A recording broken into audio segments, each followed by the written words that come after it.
September 17 నుండి ఎడపల్లి మండల గ్రామ పంచాయతీ పారిశుద్ధ్య కార్మికులకు సన్మానము మరియు బట్టల పంపిణీ కార్యక్రమం భారతీయ జనతా పార్టీ ఎడపల్లి మండల శాఖ తరఫున చేపట్టడం జరిగింది.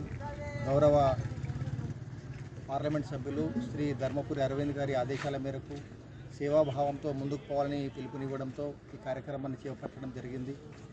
ఇందులో భాగంగా ఈరోజు మంగళపహాడ్, కుర్నాపల్లి, నానాకలాన్ పంచాయతీ సిబ్బందికి సన్మానము మరియు బట్టల పంపిణీ కార్యక్రమం చేపట్టడం జరిగింది. భారతదేశ కీర్తి ప్రతిష్టలని ప్రపంచ నలుమూలలుగా తీసుకెళ్తున్నటువంటి నరేంద్ర మోడీ గారికి ఆయురారోగ్యాలు, ఐశ్వర్యాలు ప్రసాదించాలని భగవంతుని కోరుతూ కార్యక్రమానికి సహకరించిన గ్రామస్తులందరికీ పేరు పేరున ధన్యవాదాలు తెలియజేస్తున్నాను. భారత్ మాతాకి జై.